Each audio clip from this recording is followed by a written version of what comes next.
Is that a rubber board or plastic? Oh, what? A rubber board or plastic? Is what a rubber board? I guess that. The skin? What voltage? Oh, this is silicone. What voltage? 9 volts. Skin pad. Skin pad, yeah. Do you use a lot of extra light tone for the face? Yeah, it depends on the portrait I'm doing. Out of your whole career, what is the toughest time and how did you overcome it, I guess?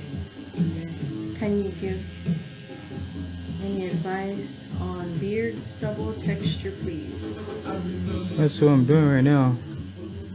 Any advice? Is break things down into shapes. Don't focus on hair texture. Shapes first, then you can add texture to it later. Hair can be overwhelming.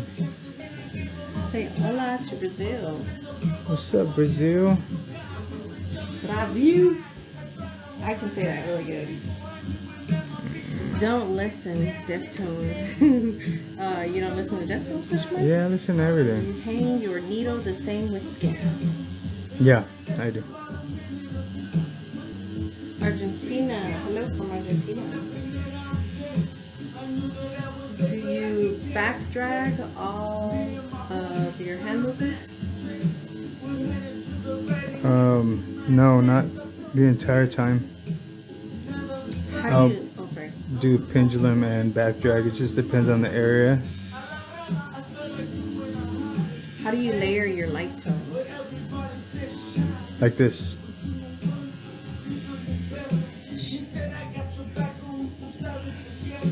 Good. Only OGs know that song.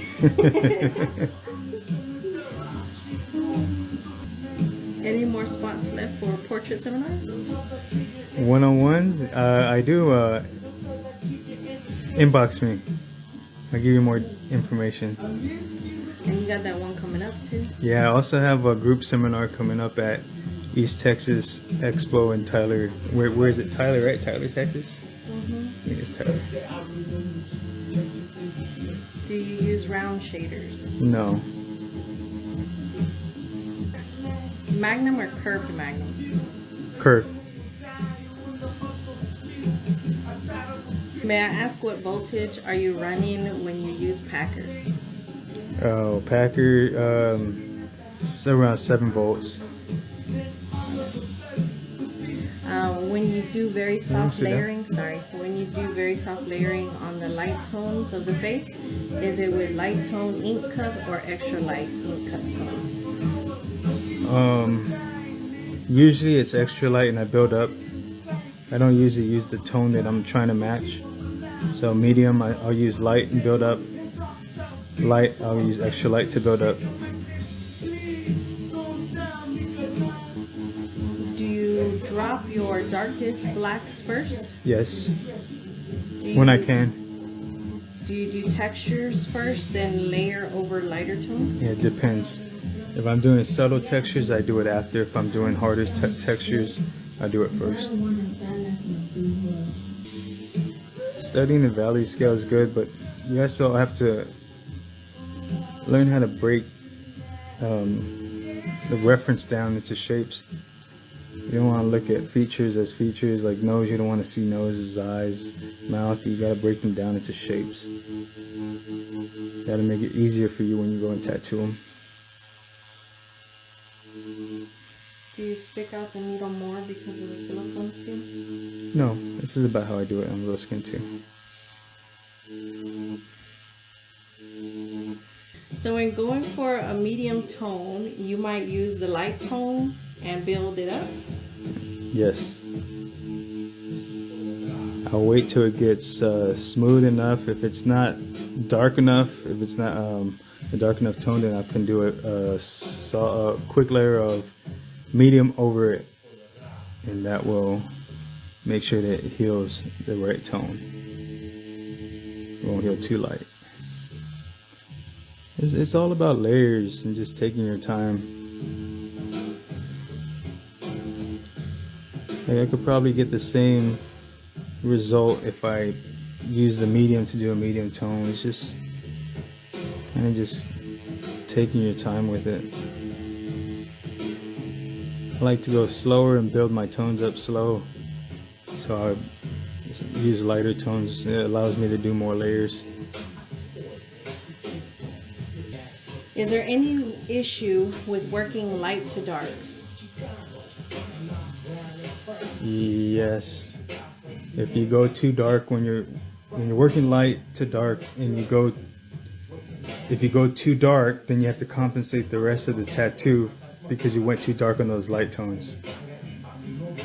If you go dark first, you can keep yourself in check and get the light tones more accurate. What is the needle gauge are you using? This is a 35.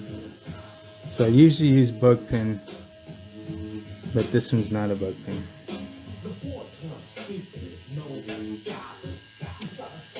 David, how many ink drops of black on large size ink caps for your light tones? I don't do a drop system.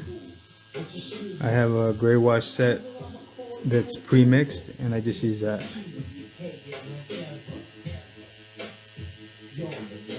Dynamic ink? No, Empire.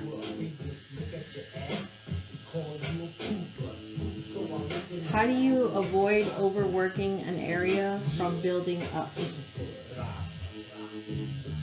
You have to take your time. No dry wiping. I just use distilled water, no green soap. All these things that cause trauma, more trauma than you need. So just being real gentle with the skin. Also, if you guys have any questions about inks or anything, on my page there's a link to all the stuff I use.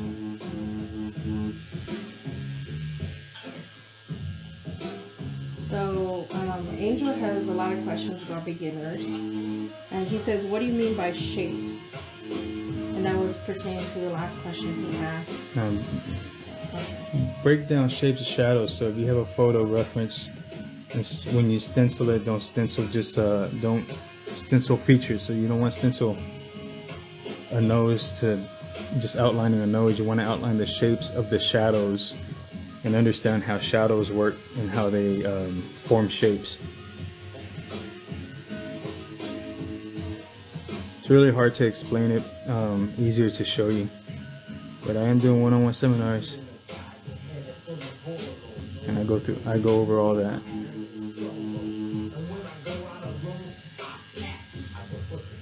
So why is layering so important? Just gives a softer shade. Oh, this one's a good question. Sorry. Just gives a softer shade. I mean, it's just it allows me to match the values more accurate.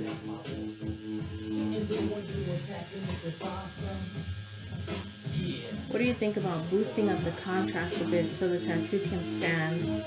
I'll do that sometimes.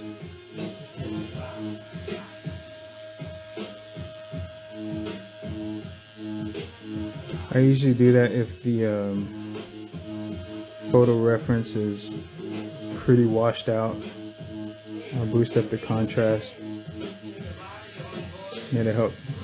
It compensates for the heel. How do you avoid making a dark mark with your mag the way you are shading right now? I'm just real careful. I understand how this needle hits the skin. So anytime the skin goes, the needle goes into the skin, I'm very deliberate. Even when I'm doing this, it looks like I'm just being random, but it's very deliberate.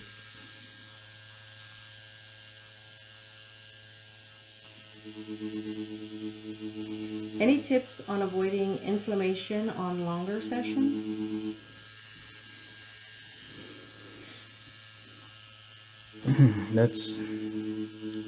I mean, just no dry wiping,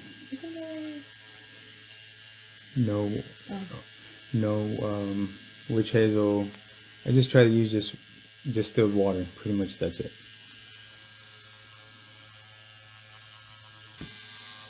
How deep you're going into the skin right now is the same depth you do with your light tones? Every tone. I want it to heal consistent. How long do you usually work on practice pieces?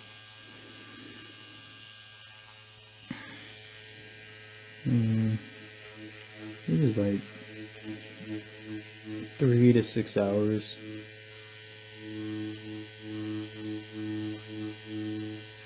I kind of just tend to chip away at them. Good practice. I don't like to stay on them for too long because they react different than real skin. What are 3 technical things you wish you knew earlier in your tattoo career?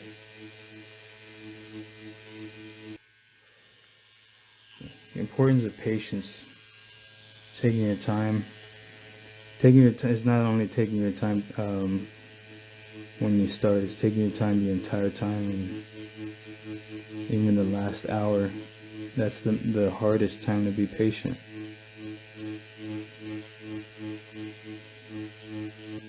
How do you deal with redness while you build up your light tones?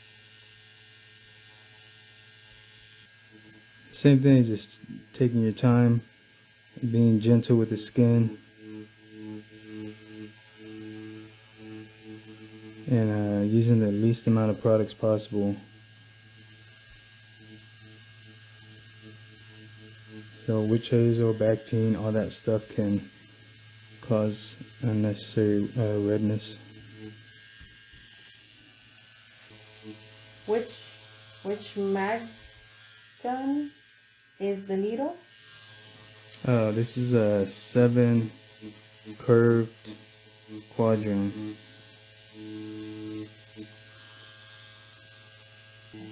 I've heard of artists who like to allow tones to settle after a few layers and then go back for further layers. Is this a technique you do as well?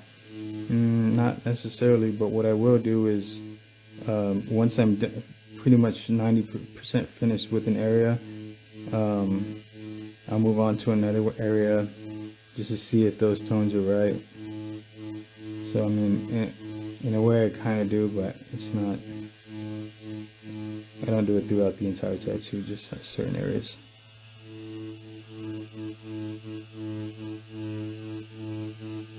What is your usual needle size set? 7 curved bug pin, 13 curved bug pin, and a 3 liner.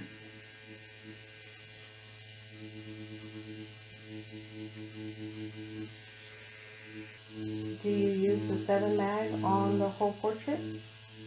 I use the 7 mag for maybe about 80%. It depends on how big the portrait is. Were you ever in a private studio and did you see any benefits to it? Yeah, there's a lot of benefits. You just work with no distractions, but you don't get that artist interaction.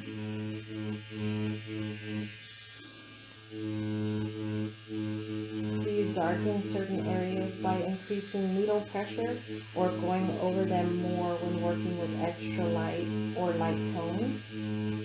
I go over them more. Or do you use a darker tone instead?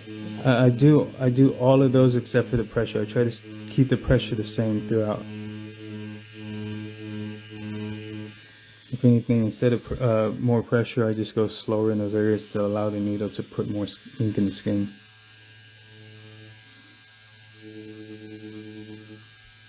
What machine are you using? This is a power wand, 3.5 shader. What bolts and stroke you usually use for portraits?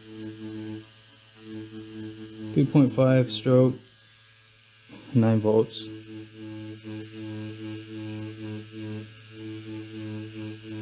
Mm-hmm.